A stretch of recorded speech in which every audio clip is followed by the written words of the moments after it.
నమస్తే ఫ్రెండ్స్, నేను మీ Vandana. Welcome back to my channel. ఇవాళైతే గంగవెల్లి కూర అండి.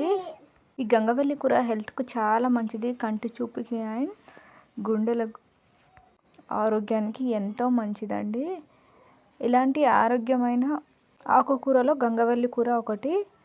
ఇది ఎలా వండుకోవాలో మనం ప్రాసెస్ అయితే చూసుకుందాం. నేనైతే ఒక టమాటా, ఒక ఆనియన్, ఒక 4 పచ్చిమిర్చిలను అయితే తీసుకున్నానండి. ఎందుకంటే పచ్చిమిర్చిలు తక్కువనే తీసుకుంటున్నాను. మా పాప పచ్చిమిర్చిలు వస్తే వాళ్ళు తినరు కాబట్టి దీన్ని అయితే ఒక 2 సార్లు వాటర్తోని కడిగేటప్పుడే మనం కొంచెం సాల్ట్ వేసుకొని కడగాలండి. కడిగి వాటర్ అంతా పోయేంత వరకు బాగా పిండేసి వేరే ఇలాంటి జాలి బౌల్లో అయితే తీసుకోవాలండి.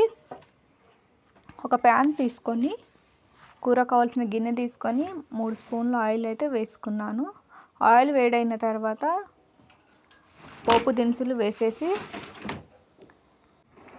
పచ్చిమిర్చి, ఆనియన్స్ వేసి బాగా వేగనిచ్చానండి.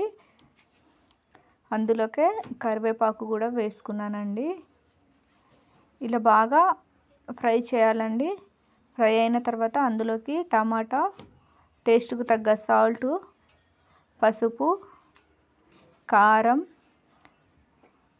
ఇందులో అయితే ఎక్కువ పచ్చి వాసన వస్తుంది ఆకుకూరలని నేనైతే మ్యాగీ మసాలా మ్యాజిక్ని అయితే వేస్తున్నానండి. ఎందుకంటే పచ్చి వాసన అనేది రాదు అండ్ టేస్ట్ కూడా చాలా బాగుంటుందండి. ఇలా కొద్దిసేపు కలిపేసి మూత అయితే పెట్టుకున్నాను. పెట్టుకున్న తర్వాత 2 మినిట్స్ తర్వాత మళ్ళీ మూత తీసి చూశానండి. చూడండి, ముక్కలన్నీ బాగా అంటే టమాటాలు బాగా వేగాయి. టమాటాలు మెత్త అయ్యేంత వరకు అయితే మనం ఫ్రై చేసుకోవాలండి. ఎందుకంటే మనం వేసే ఆకుకూరలు ఏవైనా సరే అండి, వాటి నుండి నీళ్ళు అనేది బాగా ఊరుతాయండి. ఇందులో నేను ఇంకా వచ్చేసి మెంతి ఆకులు కూడా వేసుకున్నానండి. మెంతి ఆకులు వేసుకుంటే ఇంకా టేస్ట్ బాగా వస్తుందని నేనైతే మెంతి ఆకులు వేసుకున్నానండి. మీ దగ్గర ఉంటే వేసుకోండి. మెంతి ఆకులు అనేది ఆప్షనల్ అండి. ఇక గంగవెల్లి కూర అంతా వేసేసి మొత్తం ఒకసారి కలుపుకొని మూత పెట్టుకున్నానండి. చూడండి, మూత తీస్తారో చూడండి, వాటర్ ఎట్లా ఊరుతున్నాయి ఇందులో. నేను ఒక చుక్క వాటర్ కూడా పోయకుండా చూడండి వాటర్ అనేది వస్తున్నాయండి. వాటర్ అంతా ఇంకేంత వరకు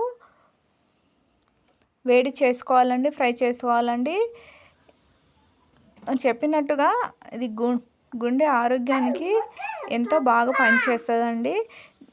ఈ పచ్చిమిర్చి కారం కాకుండా పచ్చిమిర్చి కూడా ఎక్కువ వేసుకోవచ్చండి. చూడండి, రెడీ అయింది. టేస్ట్ అయితే బాగుందండి. ఇలాంటి మరెన్నో స్పెషల్ రెసిపీ కోసం మన ఛానల్ అయితే సబ్స్క్రైబ్ చేయండి. నచ్చిందా ఫ్రెండ్స్? నచ్చితే లైక్ చేయండి, మీ ఫ్రెండ్స్కి షేర్ చేయండి.